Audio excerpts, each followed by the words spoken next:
Coucou tout le monde, c'est Aimé, bienvenue sur La Ruche. Aujourd'hui, nouvelle vidéo, on va discuter du War Master 2024 auquel j'ai participé les 6 et 7 août dernier à Mechelen en Belgique. Alors déjà ce tournoi, faut savoir qu'à la base j'avais pas prévu de le faire parce que j'avais des incertitudes professionnelles vis-à-vis de ma disponibilité. C'est la raison pour laquelle cette année j'avais mis un peu l'équipe de France un peu en second plan par rapport à mes trainings, etc. Parce que j'étais de toute façon indispo pour l'équipe de France, parce que j'avais pas de vacances, en tout cas pas beaucoup de vacances en juillet, donc, et des incertitudes du fait des JO. Donc voilà, je m'étais dit cette année je vais me concentrer sur le jeu solo, sur Atlanta, etc. Et pas trop sur l'équipe de France pour y participer réellement parmi les 8 codex. Le sélectionneur a fait son choix, je trouve que l'équipe est très bonne, donc quand la vidéo sortira, l'équipe aura joué et on aura le résultat final. Mais moi, je suis assez confiante sur l'équipe, donc j'espère que ça se passera bien. Les résultats du War Master sont pas mal illustrants, je trouve, avec quand même 3 Français dans le top 4. Donc ça, c'est quand même très très beau. Et notamment 3 joueurs de l'équipe de France. Donc c'est vraiment très cool. Moi, je suis pleine d'entrain pour ce War Master, enfin pour ce WTC. Au niveau du War Master, donc j'ai pu tardivement me décider à le faire parce que j'ai eu finalement la dispo. Et donc j'avais organisé mon petit voyage pour aller à Mechelen avec mes tyrannides en Vanguard. Voilà, j'avais comme objectif de prendre de l'XP en vue de la ligue prochaine et en vue de Atlanta, parce qu'il est quasiment certain que j'irai à Atlanta en tyrannide, probablement en Vanguard, à moins d'un gros accident du fait d'une data slide ou quelque chose comme ça. Donc voilà, l'XP que j'avais acquise avec pas mal de training TTS, je vous en parlerai. J'ai fait pas mal de parties en amont sur TTS, j'ai fait deux tournois que j'ai remportés, un du côté d'Angers à Corzé et un autre du côté de Paris au French Wargame Café tout simplement. Donc c'est sur ces 5 parties en 2 tournois, j'ai pas perdu une seule fois, donc j'étais vraiment très satisfaite de cette liste que j'ai fait un petit peu évoluer, je vous en parlerai juste après par rapport à la liste que je vous avais présentée dans la dernière vidéo.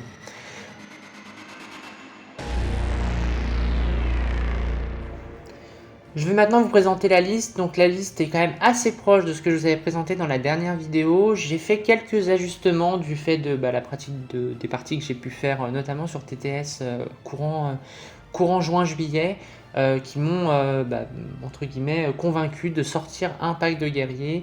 Donc je ne joue plus que 2 packs de guerriers et au lieu de ça, je joue plus 3 x 5 stealers, mais j'en joue 2 x 5 et un pack de 10 stealers qui remplace du coup un paquet de warriors avec un prime au profit de 10 Genie Stealers menés par un Broodlord. Pourquoi j'ai fait ça? Tout simplement parce que je me suis aperçu que les socles de 50 c'était très gênant, notamment au niveau des ruines. Des fois on avait beaucoup de mal à pouvoir passer les ruines à cause du gros socle.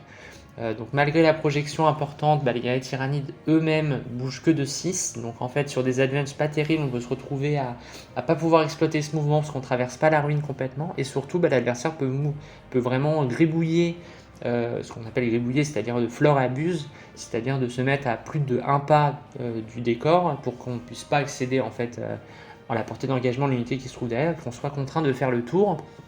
Et les conventions WTC autorisent des unités à taper jusqu'à 2 pas. Mais en tout cas, ça c'est tout à fait impossible pour des warriors, parce que des warriors ayant un socle qui fait quasiment 2 pas, entre l'épaisseur de mur et les 2 pas mis par la personne entre le bord extérieur du mur et son socle, vous ne pouvez pas passer vos guerriers, donc en fait vos guerriers sont impossibles. Enfin, vous ne pouvez pas charger avec vos guerriers un adversaire qui est derrière un mur qui a pris ses précautions. Donc ça c'était très gênant.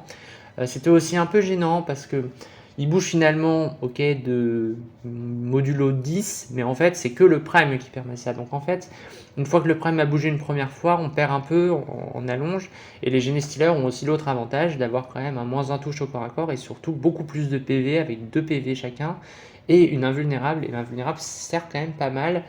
En plus de ça, quand on fait des statistiques, les guerriers tapent un rhino, le tue, ce qui n'est pas vraiment le cas d'un paquet de Genie Stealer à cause de la force, paquet de Genie Stealer, je veux dire un char endurance 10-11, les Genie Stealers vont avoir beaucoup de mal à taper dessus, mais grâce à l'ajout du Broodlord, j'ai de la Deva Wound, et donc la Deva Wound permet de faire statistiquement 10 PV sur un châssis, Donc sans Battle Shock, je suis quasiment sûr de faire 10 PV, ce qui permet quand même d'affaiblir très fort la plupart des châssis, voire de tuer la plupart des châssis M+or, Gladiator, ce genre de choses qui sont quand même assez présents dans la méta et qui étaient pour moi le problème de ma liste, de manquer un peu d'anti-char. Mon anti-char c'était finalement les guerriers, donc retirer de l'anti-char pour rentrer ce que j'assimilais à de l'anti-infanterie me posait problème. En revanche, dès que j'ai compris que les Genestealers pouvaient être tout aussi létaux sur des châssis, bah, ça m'a convaincu, en plus du fait du plus faible encombrement des Genestealers par rapport aux guerriers où j'ai parfois des problèmes pour engager, etc.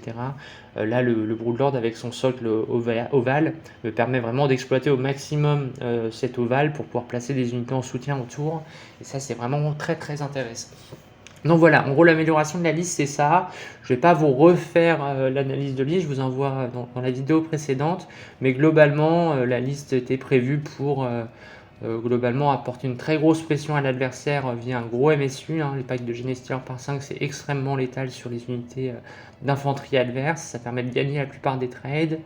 Les gargouilles permettent au besoin de bloquer l'adversaire chez lui, voire de faire du screen ou même carrément de la contestation d'objectifs au dernier tour. Donc voilà, il y a vraiment un peu de tout. Les Raveneurs sont là pour le scoring. Les Neurolictors, je vous fais pas de dessin. Il y a aussi une amélioration, du coup j'ai dégagé un petit peu de points en rentrant du coup un troisième Lictor qui sont je trouve excellents pour leur capacité de fight first, leur capacité de faire des actions sur les objets en étant lone-up, forcer les trades adverses, c'est-à-dire que quand vous mettez un Lictor qui peut être lone-up passif, l'adversaire n'a pas le choix de bouger au moins son unité de tir à 6 pas, sachant que vous pouvez rebouger derrière. Et en plus de ça, s'il vient vous engager au corps à corps, soit vous ne craignez pas l'unité en face, et dans ce cas-là, vous attendez l'adversaire de pied ferme grâce à votre fight first. Si vous la craignez, vous pouvez toujours reculer encore de 6. Donc il y a vraiment plein d'outils, c'est vraiment une belle saloperie les Lictors, et donc je trouve qu'en avoir 3 c'est vraiment un gros plus. Pour entre guillemets partager pleinement l'expérience, moi je suis très déçu des Von Ryan Leapers, mais je les garde parce qu'en fait leur infiltration permet de mettre une unité sacrifiable devant l'adversaire pour bloquer des scouts ou des infiltrations qui seraient gênantes, et pour ça à 75 points ils sont très bien. Je préfère bloquer avec des Von Ryan qu'un Lictor. Bon, Lictor j'en ai 3, mais je trouve qu'ils sont vraiment très structurants dans la partie, notamment un qui est mis en réserve stratégique et qui arrive en rapid ingress gratuitement. Je trouve que les Von Ryan n'ont pas cette faculté d'être le up à 6, et ça les rend du coup un peu moins intéressants, mais vu qu'on ne peut pas jouer plus de 3 fois la datasheet et que j'ai déjà 3 Genestealers et 3 Lictor, je suis contrainte de jouer ça, mais je les trouve un peu moyens, franchement pas terribles. Ils m'ont pas servi grandement dans la partie, sauf je pense contre le Votan, on pourra en discuter. Donc voilà, les Von Ryan me déçoivent un peu parce que je trouve qu'ils n'ont pas assez de punch, mais je ne vois pas les retirer parce que je trouve que l'unité apporte quand même une flexibilité pour ce qui est de l'infiltration et du fight first, intervention héroïque aussi, c'est pas mal. Donc voilà pour la liste. Si vous voulez plus d'infos, je vous envoie vers la vidéo où je vous ai présenté une liste à peu près similaire pour vous expliquer un petit peu le fonctionnement de celle-ci.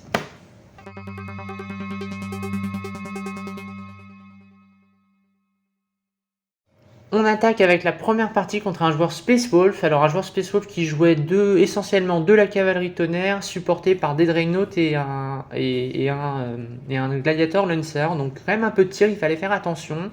Il fait un déploiement très conservateur, là aussi c'est récurrent en fait, c'est vraiment l'angoisse de l'exocrine en réserve, les gens se déploient cachés, et objectivement je comprends pas trop pourquoi, parce qu'une exocrine, même si ça gratte un peu la peinture sur des chars, ça va jamais en tuer un, donc en fait l'adversaire n'a pas vraiment besoin d'avoir peur avec les châssis, mais encore une fois force est de constater que les gens prennent peur de ça et donc se déploient très cachés, ce qui fait que j'ai pu me déployer relativement safe, sauf une énorme erreur de ma part que je fais, je mets mon exocrine en portée de ligne de vue du gladiateur que j'avais finalement oublié de vérifier où il était exactement, et manque de peau, il a le tour 1, il tire avec son gladiateur sur mon exo, il lui fait 10 PV. Bon, elle n'est pas morte, c'était pas dramatique, mais quand même pas très judicieux de ma part, donc je commence par ça en me disant bon, ok, un petit truc que j'aurais pu éviter quand même. Il a le tour 1, il avance un paquet de Thunderwolf en haut à gauche de l'image où il y a mes guerriers, en fait ça c'est un tour plus tard. Donc en fait ce qu'il fait c'est qu'il avance la Thunderwolf cavalerie, je vais bouger mon exocrine, je vais tirer sur sur le Dreadnought, je vais lui faire 3 PV. Ensuite, je vais bouger mes guerriers et les loups vont reculer de 6 pas. Je vais me retrouver avec une charge à 7 que je vais réussir. Je vais tuer les loups tonnerres à cet endroit-là. Donc je trade mes guerriers globalement pour des loups tonnerres. C'est pas extraordinaire, mais en fait c'est un petit piège parce que derrière il a un Dreadnought Brutalis et le Dreadnought Brutalis est un peu embêtant. Et donc je voulais qu'il avance un peu pour que je puisse ensuite potentiellement l'exposer soit un Rapid Ingress avec mes warriors qui seraient venus pour contrer son propre Brutalis. En fait, je voulais amener son Brutalis par là et ensuite emmener du Neurolictor, enfin du Lictor sur les objets pour qu'ils soient obligés de trade en fait au milieu, et c'est exactement ce qui va se passer. Mes guerriers vont se faire tuer par le Brutalis et Bijan qui vont réussir une charge dessus, mais les 2 Dreadnoughts vont se retrouver à cet endroit-là, et derrière moi je vais juste simplement bloquer les mouvements de ces Dreadnoughts avec des Spore Mines pour qu'ils soient bloqués dans ce coin là-bas, pendant que moi je vais pop des objets parce qu'on jouait sur Ritual sur le côté droit de la table où j'aurai globalement tout nettoyé, ce qui fait que je vais créer rapidement un delta au primaire et forcer mon adversaire à prendre des risques.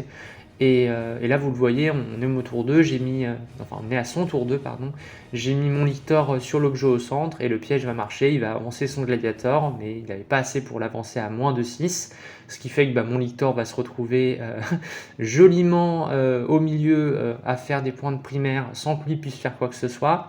En voyant ça, il va finir par envoyer un pack de Space Marine d'assaut sur le Lictor pour essayer de l'affaiblir, sauf que manque de peau pour lui, il va faire une grosse charge qui va l'obliger à sauter, ce qui fait que mes Genestealers vont faire une inter-héroïque pour venir engager les Space Wolves qui auront fait la charge sur le Lictor, et voyant que je vais reprendre l'objet, que je vais de toute façon mettre 15, en fait il se dit je vais aussi envoyer mon Gladiator, donc il va faire une charge avec son Gladiator qui va passer.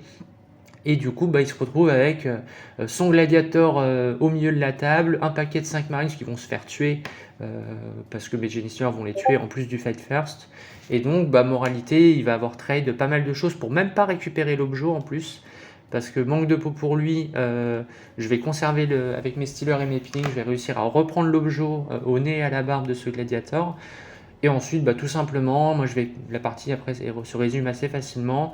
Je vais le laisser chez lui en haut à gauche, en le bloquant, en cloisonnant.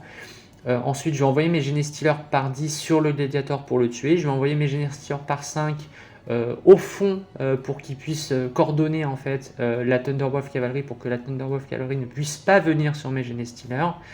Il va bouger sa Thunder, donc voilà, je vais faire un blocage en fait.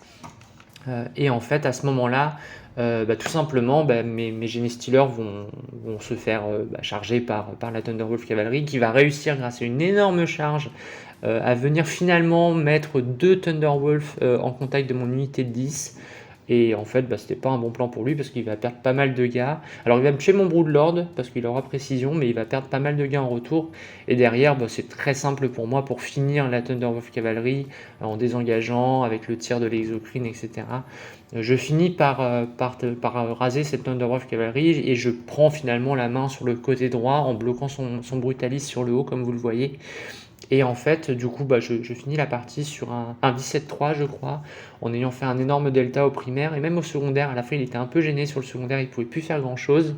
Donc, entre guillemets, le delta s'est creusé de cette manière-là sur cette partie. Globalement, ce que je peux vous en dire, l'adversaire n'était pas extrêmement bon. J'ai pas très bien joué moi-même, parce que j'ai objectivement fait une erreur, je pense, avec le mouvement de mes guerriers. Ça aurait pu être dramatique, en fait, ça aurait pu être très bête si j'avais raté ma charge. Il aurait pris position sur le flanc, il aurait mis beaucoup de ressources à cet endroit-là, ce qui fait que j'aurais dû faire venir mes guerriers, qui auraient dû affronter 2 Dreadnoughts. Ça aurait été probablement un mauvais trade pour moi. J'aurais pu quand même bloquer encore avec mes guerriers derrière, donc clairement ça n'aurait pas fait 17-3, mais je n'aurais pas perdu. Donc voilà, en tout cas le gars était vraiment un peu gêné par ce Lone-Up 6, il était en stress complet après, parce qu'il s'est rendu compte qu'il n'a jamais tiré avec ses Dreadnoughts en fait, parce que ceux de tir, en fait je les esquivais. Le Gladiator a voulu tirer sur le Lictor et n'a pas pu lui tirer dessus, donc il a tiré sur l'Exocrine qu'il a fini par tuer. Mais globalement j'ai limité énormément son tir. Et j'ai trouvé que en fait, du tir long range comme ça, en Dreadnought peu létal, enfin en tout cas des Dreadnoughts de tir, sur moi c'est très bien parce qu'il est obligé de s'avancer énormément pour tirer sur ce dont il veut tirer. Et du coup il s'expose énormément. Et puis des Dreadnoughts comme ça n'a pas le moins un dégât. Donc ça peut mourir quand même assez vite, c'est un commandement, ça se battle shock assez vite, donc l'Armor of Contempt, je peux la désactiver si l'adversaire est battle shock, et du coup mon pack de guerrier les tue. Donc honnêtement il y avait assez facilement moyen de taper tout ça. Ce qu'on voit pas non plus sur les photos, c'est que j'ai un pack de guerrier qui va finir par venir sur la droite et remonter tout son côté jusqu'à faire au tour 5 un touchdown sur son objet en tuant ses infiltrateurs. Donc voilà, la partie se termine globalement assez bien pour moi. Je n'ai pas été vraiment mis en danger là-dessus. L'adversaire n'était pas extrêmement affûté, donc j'ai pu un petit peu capitaliser sur ma maîtrise de mon codex. Et lui, il connaissait sans doute pas le match-up, ce qui l'a un peu déstabilisé.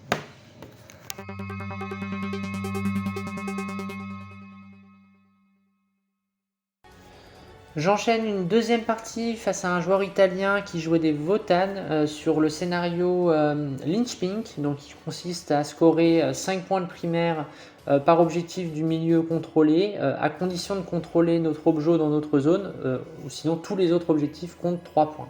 Donc une préservation de son objet assez importante pour pouvoir capitaliser sur la tenue de scoring chez soi, au centre, pardon. Et donc le joueur jouait une grosse masse de motos et pas mal de Terminator avec des persos, et tout ça avec 10 guerriers nains de base qui étaient splittés dans des Sagittors et 2 paquets de 20 infiltrateurs. Donc je gagne le toss pour le déploiement, je décide de positionner mes Von Ryan sur le haut, en haut un peu à droite, pour bloquer ses scouts de ce côté-là, pour pas qu'ils puissent accéder en fait aux unités que je placerai derrière la ruine, la grosse ruine qui bloque mon objet de mon côté entre guillemets. Donc je voulais vraiment pas qu'ils viennent prendre des losses ici en gain d'initiative. Ensuite, lui fait de même en bloquant avec tout le centre, et moi ensuite j'enchaîne avec mes unités les unes après les autres en me mettant relativement safe. À noter que lui avait aussi caché toutes ses motos assez loin, donc globalement pas de grande menace au T1, même s'il avait eu le tour 1. Il se trouve que j'ai le tour 1, donc je décide d'envoyer mes Genestealers et un paquet de Genestealers et des Von Ryan pour tuer des infiltrateurs. Je vais réussir à tuer un pack, et malheureusement je vais en laisser un dans un pack de Genestealer, et donc j'avais prépositionné mon Lictor au centre de l'objet en dehors d'une portée effective de tir, c'est-à-dire qu'il n'y avait aucune figurine ennemie à 18 de lui, et donc par conséquent j'étais à peu près certaine d'être safe, de pouvoir marquer 13 points de primaire à ce tour-ci. Malheureusement mes Genestealers vont bondir un petit peu malgré la reroll D1, il était sur un objet et je ne sors pas les 10 guerriers, et donc du coup le guerrier restant va lui permettre de contester le primaire de mon Lictor malheureusement. Donc je mettrai que 8 de primaire au premier tour, ce qui m'embête un peu parce que je pensais largement mettre 15, mettre 13 en contrôlant les deux objets du centre. Donc ça me gêne un peu, mais rien de dramatique. On attaque ensuite le tour 2, je lui retire ses escouades de garde qui étaient venues, son garde tout seul et une escouade de garde qui était sur des objectifs chez lui. Donc je bloque au niveau du primaire chez lui pour qu'il ne puisse pas vraiment scorer énormément de points. Donc je me dis que là j'ai la partie en main, j'ai pris une petite avance au primaire. Ok, je jouerai en deuxième, il me mettra sans doute 15, mais globalement voilà. Il arrive en rapid ingress pour me taper mon escouade de 5 Genestealers qui était visible à pas grand chose, mais qui était visible. Du coup, il me tue le pack de 5. D'ailleurs, il pensait que c'était le pack de 10, mais là, je lui ai dit que non, c'était pas le pack de 10 quand même. Donc, globalement, je tue les 5 Stealers, et ensuite, je décide d'envoyer en fait donc la unité de 10 Terminators au centre de l'objectif, qui vont venir éclater le Lictor, évidemment, qui était sur l'objectif et qui du coup était là en mode viens emmener des choses au centre. Il va balayer les petites unités qui sont sur les objets qui sont venus contester. Donc il vient cleaner sa zone et il vient mettre son paquet de 10 Terminators au centre en ayant tué mon Lictor. De ce côté-là, moi je réagis, je décide de faire FEP mes gargouilles parce que j'ai mon parasite qui tenait l'objectif chez moi. C'était très bien parce que c'était un lone-up, donc en fait, vu que vous voyez, on ne pouvait pas tenir notre objectif en dehors de la zone, d'une zone, on était forcément visible, donc ça m'avantageait pas mal, vu que j'avais des lone-up. Et en fait, je décide de faire partir le parasite parce que je crains l'Armor of Contempt de mes Genestealers. Je suis pas certaine que mes Genestealers tuent le pack de Hearthguard, enfin en tout cas des Terminators. S'il y a une Armor of Contempt, il y a quand même un Overwatch qui est possible, donc qui peut me faire mal. Au final, il se passe pas grand chose, que je tank pas mal l'Overwatch des Berkos, des Thermi, pardon. Et du coup, je décide pour assurer le Battle Shock de à la fois détruire, de sortir mon Death Sleeper et de sortir le Parasite, qui me contraint à laisser finalement mon objet avec juste des gargouilles pour tenir. Mais les gargouilles sont loin, elles peuvent passer le Nob 18, donc je suis relativement sereine sur ce point-là. Et en fait, je vais aussi bouger mon Euro-Tyran qui va prendre la place d'un Tyrannid Prime. Évidemment, j'avais posé une Spore Mine derrière la grosse ruine que vous voyez au fond à gauche de l'image pour bloquer le passage de FEP. Et malheureusement, je pense que je vais... Alors, je ne sais pas trop ce qui s'est passé. Moi, je suis certaine d'avoir checké mes zones de repousse à 9 derrière. Il se trouve qu'à son tour 3, quand il va faire arriver une escouade de 5 guerriers, de 5 thermis plutôt, et ben, il a la place au poil de fesses pour rentrer. Alors, je n'ai pas cherché trop à débattre, c'était de ma faute, j'aurais dû m'en assurer, j'aurais dû valider, donc de toute façon, je n'avais pas faire intervenir un arbitre là-dessus. Donc j'accepte et je me dis que c'est très con parce que malheureusement, si ça se passe bien pour lui, il va m'enfoncer l'arrière et ça risque de mal se passer. Donc je tue quand même les Genestealers, permettent de faire rater le test de Battle Shock aux 10 Terminators qui sont promptement zigouillés. Et lui en réplique va me tuer ensuite mes 10 Genestealers avec les motos et il va tirer avec ce fameux pack de 5, il va me tuer mes gargouilles que je ne pouvais pas vraiment l'on-up efficacement et surtout il va réussir une charge à 9 sur mes guerriers qui va tuer. Donc là je perds vraiment beaucoup de points, je contrôle encore des objectifs au centre mais malheureusement je marque que 6 points parce que je ne contrôle pas mon objet. Et globalement, ça me fout un peu dedans. Et après, tout le reste de la partie, c'est une tentative de survie de ma part pour essayer de conserver mon avance en lui générant des tests de Battle Shock pour que moi je puisse continuer à mettre des points. Et malheureusement, il va réussir pas mal de tests. Donc du coup, il remonte largement son avance au primaire, sachant qu'il termine. Il va réussir 2 charges à 9 au tour 5, ce qui enfonce complètement parce qu'il va réussir à prendre du primaire. Et en fait, il va occuper les 5 objets à la fin de la partie. Il va réussir encore une fois un autre Battle Shock que je lui impose pour essayer de réduire encore de 5 son avance au primaire qu'il réussit. Et donc on termine sur un 10-10 à ma grande surprise, parce que je pensais vraiment être vraiment pas bien du tout. Mais il se trouve qu'il a vraiment pas mis beaucoup de primaires pendant une bonne partie de la partie. Je parle pas trop, mais sur le flanc droit, mes guerriers sont arrivés en rapid ingress et ont réussi à enfoncer, donc à tenir cet objet pendant encore quelques tours. Ce qui fait que lui, il s'est retrouvé quand même pas mal, a mis je crois pas beaucoup plus que 3 pendant pas mal de tours en termes de primaire, ce qui fait qu'il a eu vraiment très peu de primaires. Et enfin, la dernière moisson de primaire de 23, je crois, lui permet finalement de rattraper grandement son retard. Alors j'ai scoré un peu mieux que lui par contre au niveau du secondaire, mais clairement voilà, là j'impute clairement cette défaite. Alors pour moi c'est une défaite, hein, clairement. Donc voilà, la partie était assez tendue, le joueur était bon, mais cette erreur me coûte clairement la partie. Je pense que je devais largement gagner cette partie. Quand bien même il termine, je devais normalement assurer le coup en l'empêchant de mettre au moins il devait jamais mettre 23 de primaire. Il se trouve qu'il les met.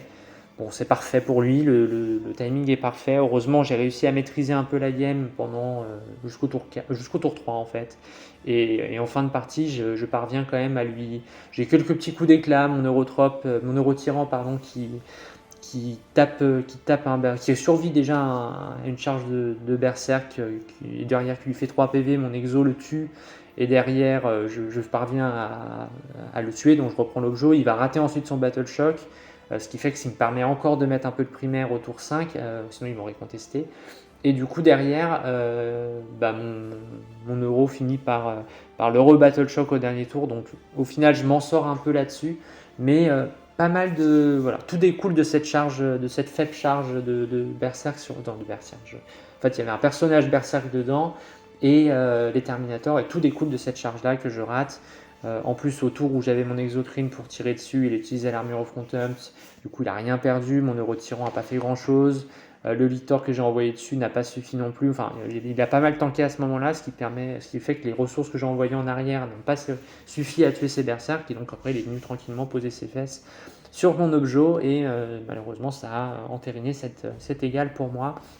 Donc je suis assez déçu sur le coup, je m'en veux pas mal de ne pas avoir au moins checké avec lui. Ça me servira de leçon maintenant quand je check des FEP. Je préfère m'assurer le coup avec mon adversaire, comme ça il n'y a pas de discussion. Là, je n'ai pas cherché à discuter, hein, j'étais en tort, mes figurines n'étaient pas bien placées.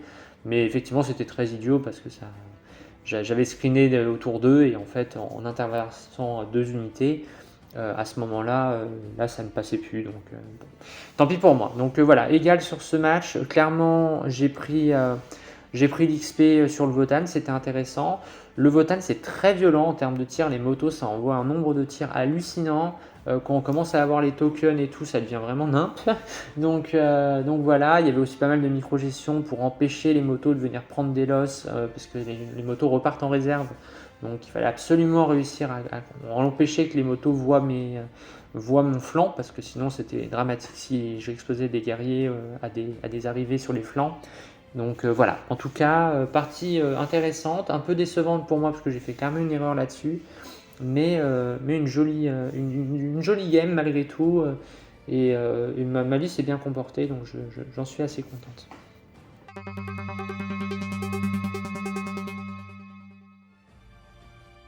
Pour la troisième partie du War Master, j'affronte un Français qui jouait des IK. Alors les IK, moi j'avais souvenir que c'était un gros et plein de petits, et je me souviens du début de la version, c'était très très hard. Ça a été pas mal nerfé par la suite, et donc on n'en voyait plus, et donc j'étais resté sur cette image-là, et j'appréhendais vachement le match. En ayant vu la liste de mon adversaire qui jouait 3 gros, j'étais davantage rassuré, parce que je sais que pour moi, c'est vraiment pas difficile de tuer des gros, enfin difficile, c'est jamais simple, mais en tout cas je préfère avoir tué un seul gros que 2 petits, et donc effectivement le fait qu'il n'y ait que 3 gros, ça me plaît bien. La table en plus m'avantage clairement. On est sur une table où mon adversaire ne peut pas aller au centre de l'objectif du centre, parce qu'en fait il se retrouve complètement bloqué à ce niveau-là, donc ça c'était intéressant pour moi. L'objectif que vous voyez en bas est relativement bien protégé, parce que je peux me mettre à plus de 6 pas de la ruine et donc utiliser mon lone-up, ce qui fait que je peux quand même normalement réussir à conserver l'objet de manière assez sécure. Donc là encore, je suis pas mal, je me dis que la table est pas mal. Et globalement, voilà, vu que la liste de mon adversaire est quand même basée sur 6 figurines en fait, je sais qu'il risque de s'épuiser rapidement, même s'il a beaucoup plus d'OC que moi. Donc il a Canis Rex et 2 Crusaders, l'un en Melta Gatling et l'autre en Obusier Gatling. Donc en plus il tape pas à part Canis Rex. Donc globalement c'est relativement facile pour moi normalement. Si on est sur le scénario où les objectifs disparaissent au fur et à mesure à partir du tour 4, malheureusement, l'objectif, le premier qui va disparaître, c'est l'objectif du bas que vous voyez avec mon Megene Stealer et mon Lictor, et qui était l'objectif qui était très facile pour moi de conserver. Donc ça, c'est un peu dommage. Après, c'est l'objectif du centre, et enfin, le dernier qui restera, ce sera celui du haut, où il y a un petit arcade dessus. Donc c'était tout à fait à son avantage de ce point de vue-là.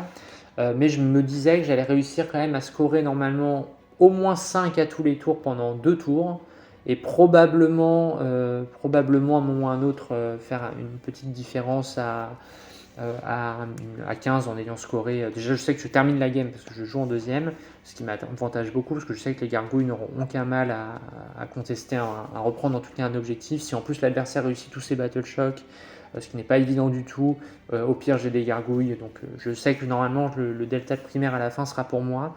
Donc à ce niveau-là, je suis assez sereine, donc je fais la partie tranquillement. Je laisse une exocrine en réserve. La première se met sur le flanc gauche pour avoir une petite loss sur l'objectif, sachant que là les losses étaient quand même très réduites pour les exocrines.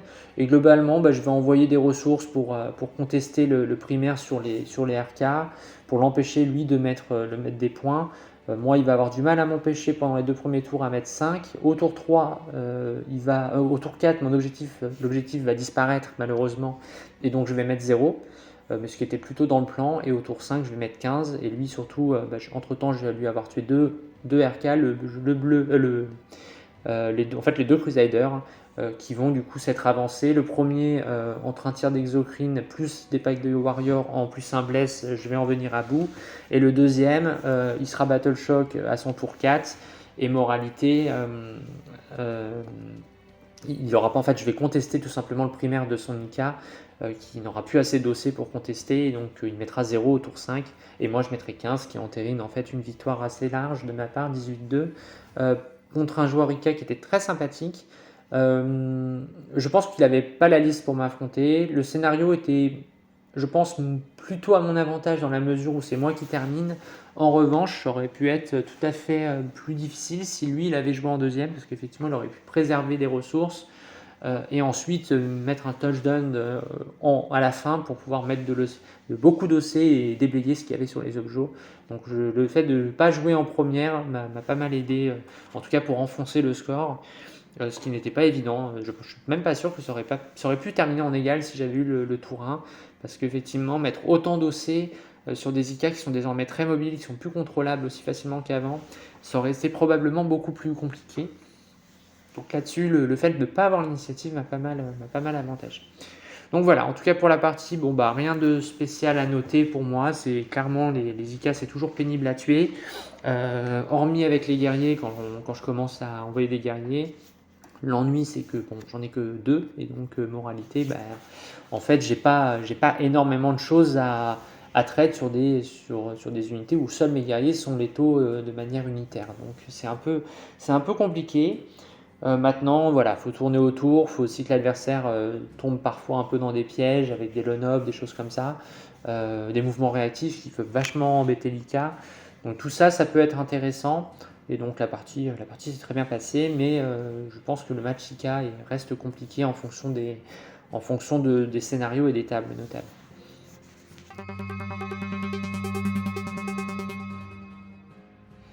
Quatrième partie contre un joueur américain qui jouait Blood Angel, une liste taillée pour le corps à corps avec quasiment aucun tir, en full MSU de corps à corps, avec 2 énormes packs de Death Company et un Sanguinor. Le Sanguinor est très pénible parce que pour rappel, quand vous arrivez au corps à corps entre le tour 2 et le tour 3, à la fin de votre charge, il peut arriver directement en portée d'engagement et il a Fight First. Donc en fait, il peut limite vous éclater un pack avant que vous ayez tapé n'importe où sur la table, donc c'est très gênant. Et donc ça, fallait absolument que je le prenne en compte. Donc ça impliquait d'éviter des charges au tour 2 et donc d'être potentiellement très agressif dès le tour 1 pour profiter du fait de tuer des unités sans avoir cette ressource qui venait m'embêter. Donc on commence la partie tout simplement, moi je mets mes unités lone-up sur les objets, en tout cas hors de portée de charge mais à proximité des objectifs pour les rejoindre. Lui met ses scouts pour bloquer mes scouts de Genestealer. Et j'ai l'initiative. J'ai l'initiative et il ne redéploie pas suffisamment bien un pack de scouts pour se faire tirer dessus par une exo. Donc l'exo va pouvoir tirer et tuer un pack de scouts. Et ensuite j'envoie mes 2 escouades de Genestealer sur les 2 autres escouades d'intercesseurs d'assaut en jump pack que je vais tuer. Donc je tue 3 unités à mon tour 1 en en explosant finalement que 2.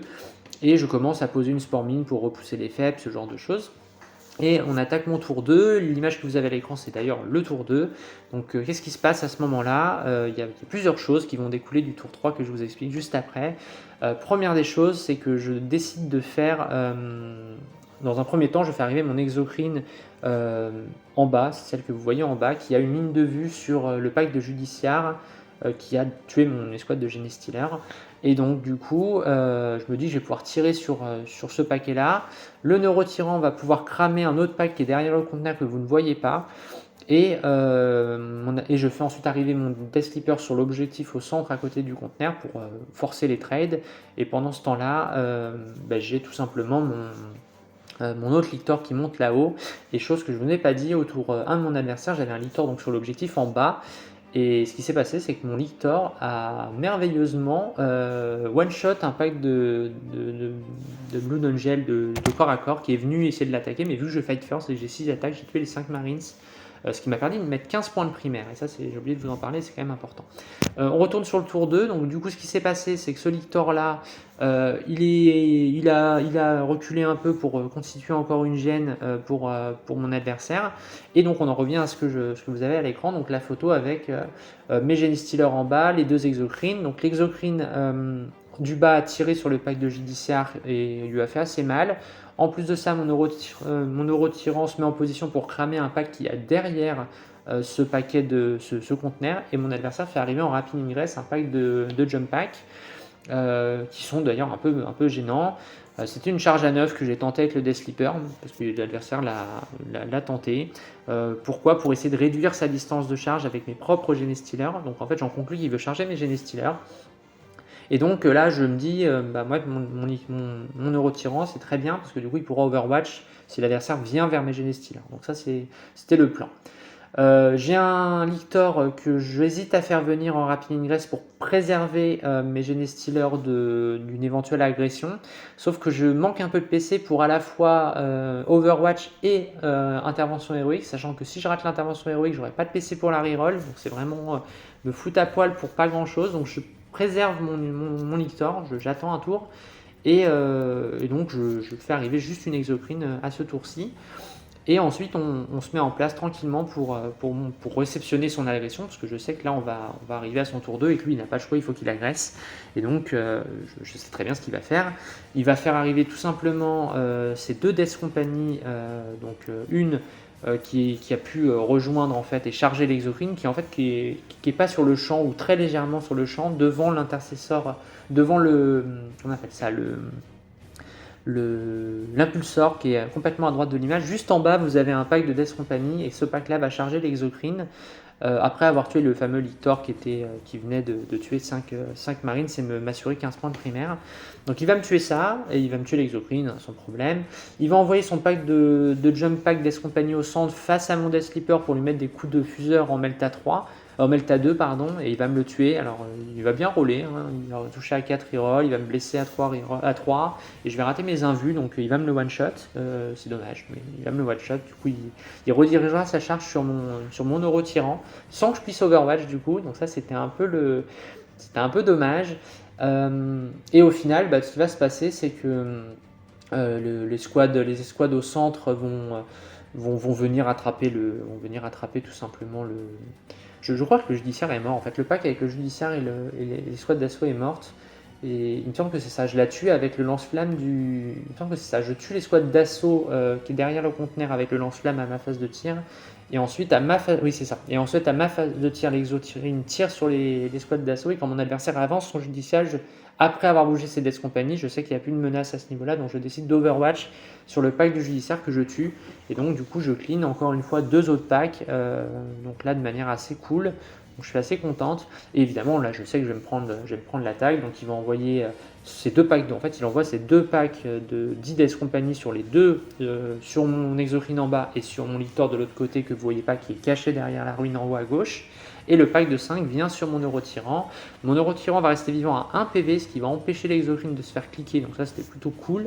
Je décide à ce moment-là, au début de son tour, d'utiliser l'ombre dans le warp et les squads d'intercesseurs Death Company et Battle Shock, ainsi que son escouade d'infiltrateurs qui était sur son objet.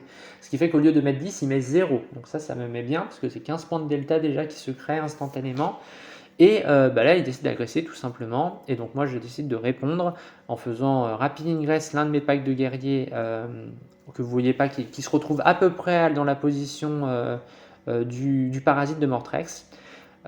Et ensuite, tout simplement, il me tue mon exocrine et mon Lictor, il me laisse mon euro-tirant à 1 PV, et globalement, qu'est-ce qui va se passer? C'est que là, je vais répliquer en envoyant donc, à mon tour 3 le corps à corps, hein, on va y aller. Donc ce que je fais, c'est que je fais arriver un pack de guerriers qui arrive en réserve strat, soutenir le neurotyran au corps à corps pour tuer la Death Company qui est Battle Shock, donc j'ai pas de crainte de Fight on Death ou de choses comme ça. Mes Genestealers vont charger avec le parasite de Mortrex et le Neurolictor, les squads de Death Company du bas, et mon escouade de Warrior va aller sur le pack du haut, où je pressens que mon adversaire va utiliser le sanguinore à cet endroit-là, donc je décide d'envoyer mon parasite sur le pack du bas. Et donc là je me dis voilà, là maintenant ça va jouer à est-ce qu'il rate ses Battle Shock, parce que du coup il a des PC pour The Fight on Death ou Interrupt. Donc je sais qu'à un moment ou à un autre je vais me prendre du dégât. Et je fais arriver mon parasite au corps à corps, je déclenche sa capacité, et là mon adversaire rate son test de Battle Shock à 5, et donc moralité, il va perdre toutes ses unités de corps à corps sans pouvoir faire grand chose. Il va juste faire arriver son Sanguinor sur mes guerriers, il va en tuer 3, ce qui va laisser le Prime et 3 guerriers qui vont taper, qui vont tuer la moitié du pack de Death Company, et ils vont même pas mourir en retour. Mon Prime va rester vivant. Ce qui fait que je bloque un peu un tour, et surtout vous voyez mes gargouilles sont arrivées et viennent prendre les 3 objets du centre pour faire du repousse FEP, ce genre de choses, et surtout en fait mettre de la ressource. Ils doivent utiliser des balles pour tuer mes gargouilles, au risque de me laisser scorer beaucoup. Et en fait là mon adversaire je pense se rend compte que la partie lui échappe, parce que je tue tout, hein. Là littéralement je tue 5 marines en haut, mais globalement le pack est extrêmement affaibli et surtout il ne peut pas désengager et charger, donc ça c'est très très bon. Il est bloqué un tour là-bas avec de l'OC, j'ai plus d'OC sur l'objet donc il ne score pas. Je fais tuer les packs de 5 de Death Company avec les Warriors, et ensuite je vais tuer le pack de 10 avec mes Genestealers. Donc là je casse vraiment toute sa létalité, et là mon adversaire décide de jouer une mission secrète. D'ailleurs il me disait que c'était la première fois qu'il en utilisait une. Et à ce moment-là, du coup, la partie après est très rapidement résumée.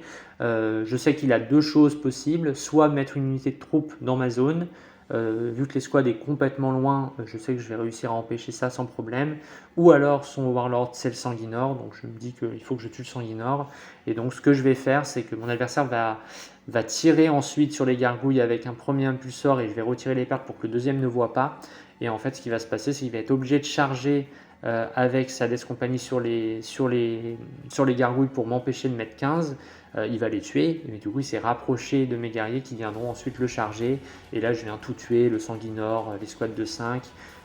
Mes guerriers sont tapés en mourant, mais en fait, le mal est fait, l'escouade est morte. Et donc du coup, et j'ai également mes Raveners qui ont été sur le Sanguinor pour empêcher une inter-héroïque de sa part, sinon il aurait fight first. Donc il m'a tué mes Raveners, mais au moins mes guerriers ont pu taper pleine bourre dans le pack de l'Emartes et les tuer. Et ce qui fait que derrière, après, une fois que le Sanguinor était devant, j'allais pouvoir soit l'Overwatch, soit le... Je crois que je le tue aux guerriers d'ailleurs. Il me semble bien que c'est les guerriers qui, au moment de la conso, l'engagent et le tuent. Donc voilà, ça se termine là. Je vous fais pas le débrief à la fin, mais globalement c'est ce qui se passe, hein. C'est qu'après je reprends tous les objets, mon adversaire n'a plus la ressource, il rate sa mission secrète. Il rate assassinat au dernier tour, parce qu'il ne tuera pas mon pack mon prime qui est venu agresser les Martes en haut à gauche, et donc du coup on termine sur un 20-0. L'adversaire était très sympa, il m'a félicité pour mon niveau de jeu, donc ça m'a fait vraiment plaisir.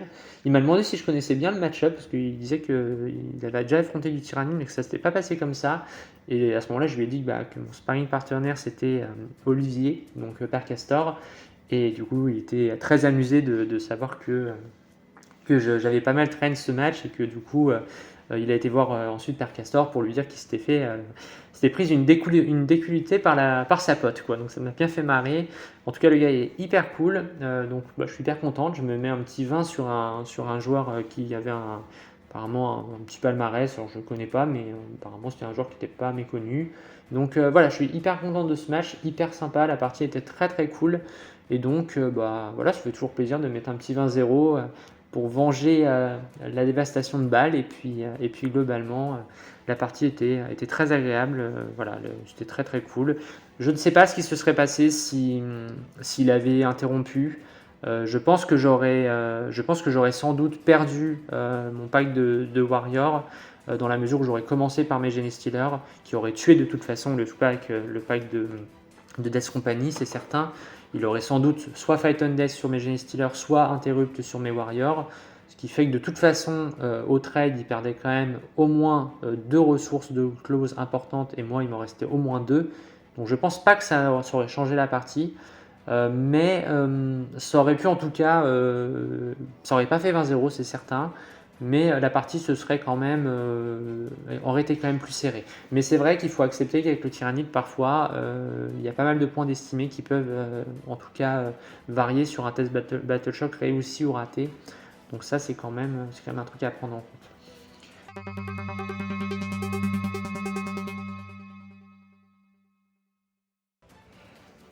5e partie, j'affronte Olivier, donc Père Castor, sur une table streamée. Faut savoir que j'étais un peu deg de jouer en table streamée parce que j'avais pas du tout envie de faire des efforts de. Alors, j'ai pas du tout envie de parler en anglais, première chose. Ensuite, faut savoir au niveau des temps d'Outlook, on était très restreint, c'était 1h30, mais avec le WTC, c'était très compliqué. Il fallait installer les tables, les scénarios changeaient en permanence. On arrive, on commence à installer une table. Je vois une affiche sur la table qui dit qu'il faut aller ailleurs. Mais du coup, il faut faire le tour des streamers. C'est vous? Oui, c'est vous. Ok. On s'installe. Ok. Je vois Olivier, on déconne, on rigole, on se dit on va s'affronter. On regarde la table. La table n'était pas faite. Il a fallu faire la table. Donc c'était pris en compte sur la clock. Les gens qui interviennent parfois sur la table, pas pour donner des conseils, hein, pas du tout, mais juste ils demandent attention, le micro, machin, donc ça fait perdre toujours des petites minutes par-ci par-là. Donc voilà, ça me faisait un peu chier de faire cette partie en streaming. On joue sur Pur Jeu Faux, je joue contre Olivier, j'ai déjà fait pas mal de fois le match, notamment pour l'entraîner pour le WTC face au Tyrannide. Donc j'avais déjà fait le match, je savais que ça allait être très dur. Je sais que sur Pur Jeu Pot, je ne peux mathématiquement pas gagner, c'est impossible. Donc je me dis que de toute façon je vais perdre et donc il faut essayer de perdre le moins possible. Et donc ce que je décide de faire, c'est de jouer en fixe. Donc la liste d'Olivier, c'est pas compliqué, c'est 5 packs de 20 Primaris Crusader. C'est une liste qui asphyxie complètement le Tyrannide que je joue parce qu'en fait je tape très fort, mais en fait je tue 15 Marines en fait en stats qui sont en fin open à 6 ou à 5. Voilà, j'en tue une quinzaine, et le problème c'est que les 5 qui restent, c'est des gantelets, et ces gantelets-là me tuent mon pack de guerrier ou de Genestealer, et c'est bien le problème, c'est qu'en fait je perds mes trades. Et en fait à la longue, je m'épuise et pas lui. Ça dépend beaucoup des exocrines, est-ce que les exocrines vont pouvoir prendre des losses pour affaiblir suffisamment les packs ou pas. Malheureusement, la table était du propre aveu d'Olivier la pire pour moi, enfin en tout cas celle qu'il préférait, donc c'était vraiment très dur. Je joue sur Pur Jeu Faux, je commence. Donc en plus, quand on commence sur Pur Jeu Faux, c'est vraiment l'enfer parce qu'on doit exposer des ressources pour scorer. Et du coup, en fait, on va donner des points. Si notre adversaire tue une de nos unités et pas nous, il fait 8 points. Autant vous dire que tour 1, tuer 20 marines, c'est pas évident. Genre, c'est même pas possible. Donc en fait, je savais que je risquais de prendre un delta si je m'exposais. Donc j'ai pas fait de tour 1 en fait. J'ai juste bougé une exocrine. J'ai fait arriver une exocrine en réserve pour tirer sur des scouts pour essayer de les tuer. Olivier a utilisé un smoke pour que ça n'arrive pas. Du coup, l'exocrine n'a pas tué les scouts. Ce qui fait que j'ai pas pu mettre 4 points de primaire pour un kill mort. Olivier n'a rien fait au tour 1. Donc j'ai pu faire. On a fait tous les deux 0 au tour 1. Et j'ai décidé également de partir en fixe parce que je me suis dit, si je commence à exposer un peu tout, je préfère essayer de limiter la casse en perdant 12, 13 plutôt que tenter de gagner alors que ça n'arrivera pas. Donc j'ai préféré jouer en fixe pour être plus sécure. Et donc du coup, j'ai pris Assassinat et Kill the Horde. Et globalement, c'est pas compliqué. C'était très compliqué de jouer en fixe parce que j'avais pas assez de PC en fait.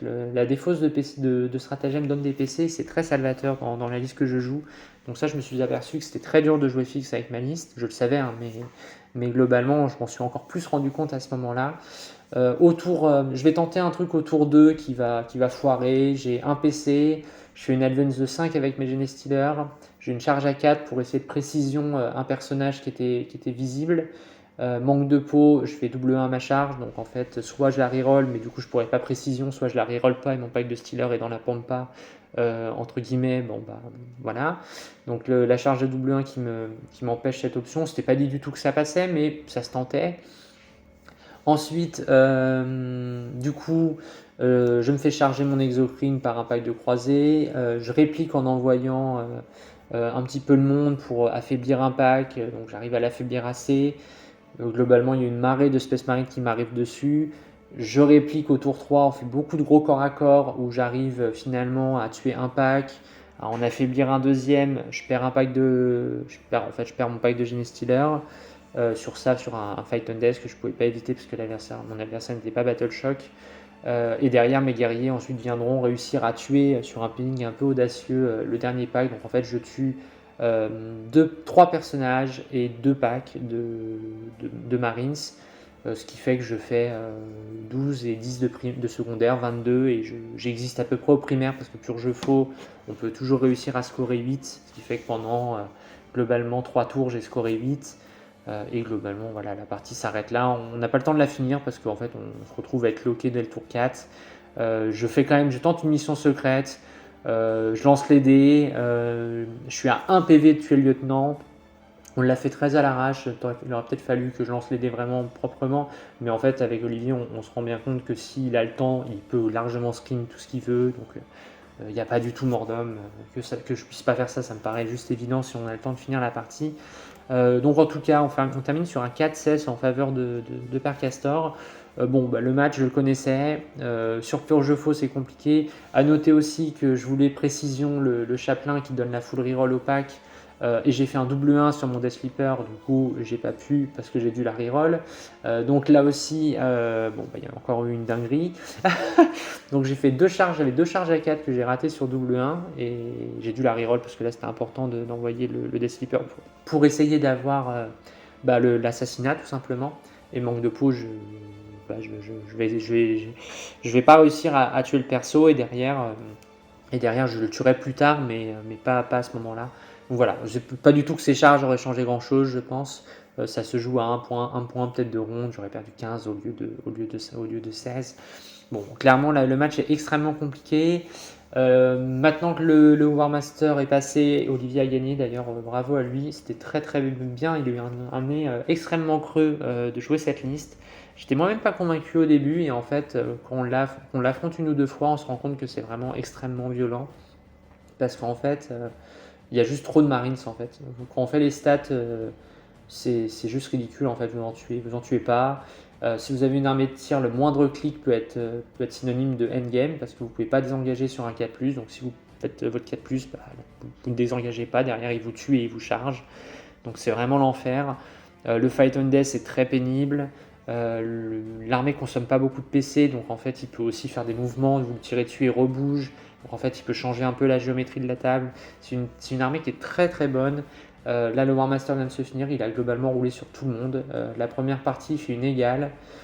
Faut savoir qu'il y a eu une histoire de clock. Je rentre pas dans les détails, mais en gros, c'est pas du tout une égale. C'était une très large victoire pour Olivier qui a été annoncée comme une égale par les arbitres parce que la clock était finie.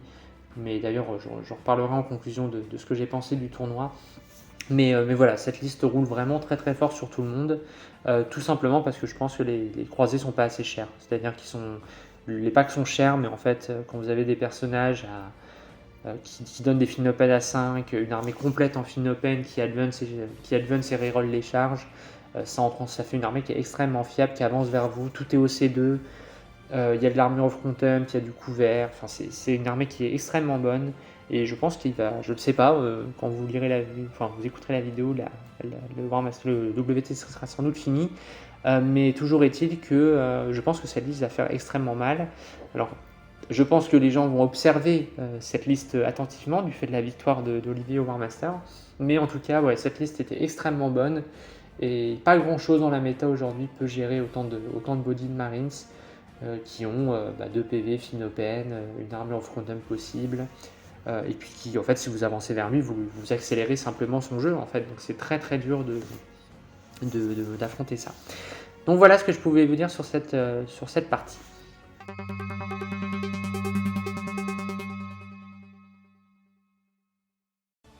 Et enfin, je clôture ce tournoi face à de nouveau un Blood Angel, mais un Blood Angel équipé différemment, qui jouait un Répulsor et surtout un Predator Ball, qui est vraiment très pénible pour le Tyrannide, parce que c'est Overwatch très très fort, donc il peut parfaitement l'exposer énormément, ça me demande beaucoup de ressources pour le gérer. Normalement, 2 exocrines ne le tuent pas. Et donc, moralité, ce truc va pouvoir prendre une ligne de vue sur quelque chose, me le tuer, et ensuite utiliser un Overwatch pour me retuer quelque chose. Il faudra que j'utilise encore au moins 1 à 2 ressources pour le retuer derrière, donc ça me demande énormément de ressources.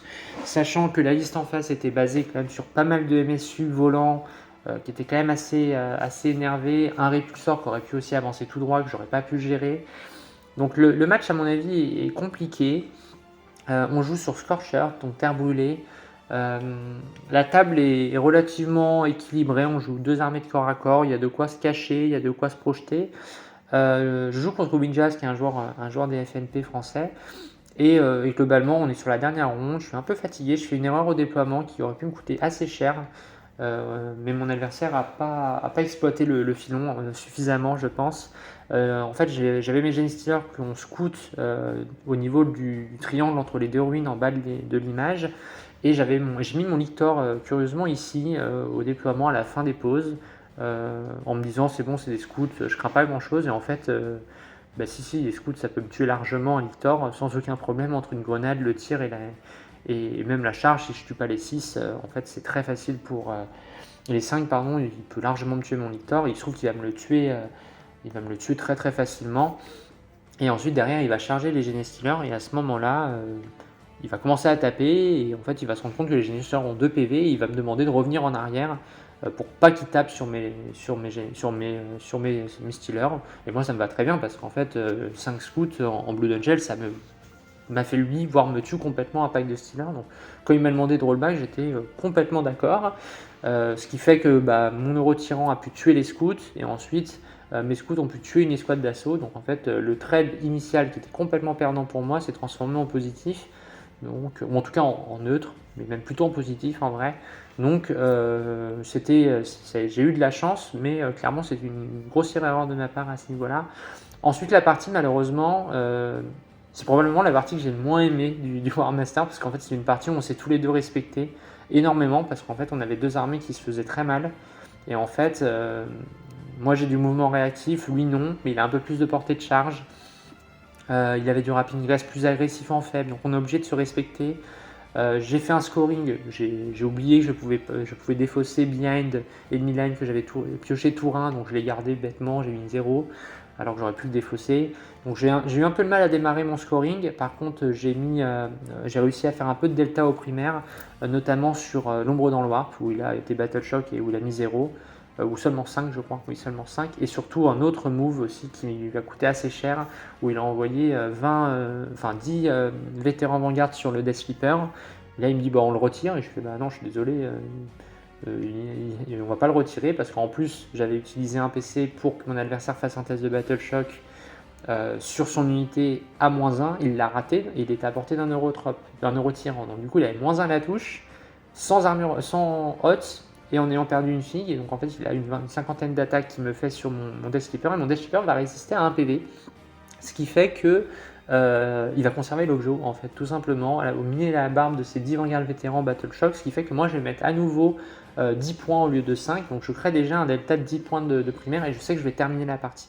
Donc je sais que la partie normalement va finir pour moi, et donc à ce moment-là, en fin de partie, Winjas commence à avancer, et au final il se trouve que je finis par repousser. En fait mes Genestealers vont faire tout le boulot, c'est-à-dire qu'ils vont tuer les 10 Vanguard vétérans une fois que le Lictor aura tué le prêtre sanguinien qui leur donne un phénomène à 5.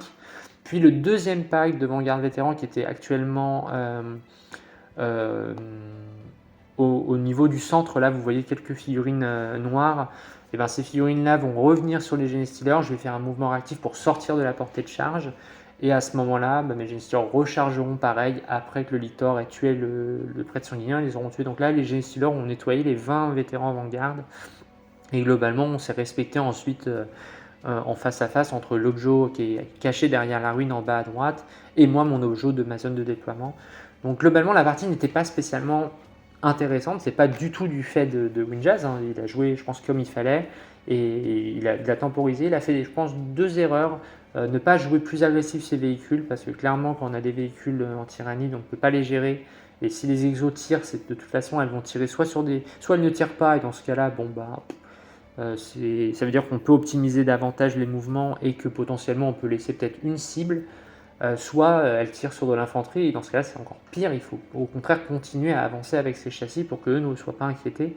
Et en fait il a tardé avant d'arriver sur en fait son bal n'a tiré qu'une seule fois, c'est sur le Death Sleeper, parce qu'en plus quand mon Death Sleeper a sanctuarisé mes points de primaire au nez à la barbe des Vanguard vétérans, je l'ai ensuite désengagé, et puisque le bal était Battle Shock, il n'a pas pu Overwatch, donc en plus je l'ai cliqué pour qu'il perde encore du temps, donc tout ça fait que au final la partie s'est bien passée, et on termine sur un 12-8, notamment parce que j'ai eu du mal à faire du secondaire sur cette partie, j'ai pas eu un tirage extrêmement bon, bien aidé par le fait que j'ai oublié de défausser les cartes que je pouvais défausser, mais globalement voilà, la partie s'est terminée, donc je termine sur un 12-8.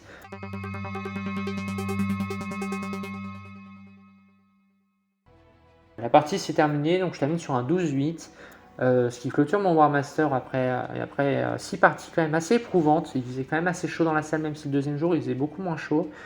Donc je termine ce War Master sur plutôt une victoire, donc ça c'est cool.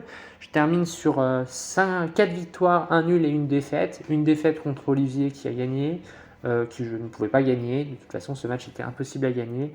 Et ensuite un nul contre un joueur Votan où je m'en veux parce qu'effectivement j'ai clairement raté, j'ai clairement passé à côté de ma partie sur ce move où j'ai autorisé une FEP dans mon dos. Maintenant, si j'avais été invaincu jusqu'à Olivier, en fait, ça change la suite du tournoi, donc ça n'a pas beaucoup de sens d'espérer faire des conjectures, mais en tout cas, voilà, j'ai affronté quand même des matchs qui étaient variés, hormis les Blue Nogel, mais bon, vu que c'était méta, c'était logique d'en affronter deux. Je suis très contente de ma liste. Tous les tests étaient vraiment concluants. Je ne changerai rien à ma liste, je pense, pour l'instant. Je la trouve très équilibrée. J'aime beaucoup le paquet de Distiller. J'aime beaucoup les paquets de 5. Mon interrogation, c'est sur les Von Ryan, mais voilà, face au Votan, l'infiltration de ces unités-là était vraiment extrêmement structurante. Donc c'était très intéressant de les avoir. Ensuite, au niveau tout simplement du tournoi en lui-même, c'était un tournoi à quasiment 500 personnes, donc je termine 30e. Deuxième tyrannide derrière Grimjo, que je félicite d'ailleurs parce qu'il a fait un très très beau parcours avec sa liste invasion, qui était une très très bonne liste invasion. D'ailleurs, je vous encourage je vais vous la dire de tête. Globalement, il joue 3 paquets de Raveners, 2-2-3, 1-2-6. 3 exos de Malceptor, le Carnifex et le Carnifex et le Vieux-Born, un prince, un Neurotyran, le Death Sleeper et des gargouilles ou des ormages, je me rappelle plus. Et en gros, sa liste est très bien parce que l'invasion qui est quand même relativement lent, avec des unités qui peuvent blink et revenir, en fait, il compense ça avec ces unités-là qui peuvent faire du scoring en FEP. Donc ça, c'était intéressant. Et il a fait un très beau parcours, donc il finit, je crois, 7ème. Donc bravo à lui, c'était vraiment une jolie perf. Donc moi je termine deuxième tyrannide, donc je voulais essayer d'avoir la première place. Bon, c'est Grim qui me l'a subtilisé, donc très bravo à lui. Et globalement, voilà, ma liste hyper contente, j'ai affronté un peu de tout. J'ai trouvé qu'elle tournait très bien, je m'amuse beaucoup avec cette liste. J'ai envie de dire c'est presque le principal pour me rappeler du début de cette version où j'étais vraiment en instance de divorce avec les tyrannides. Là j'ai vraiment retrouvé plein de sensations que je n'avais pas retrouvé depuis le début de cette version, donc ça me plaît vraiment beaucoup de rejouer les tyrannides Vanguard, donc ça va continuer, il y aura encore du contenu sur la chaîne, ne vous inquiétez pas.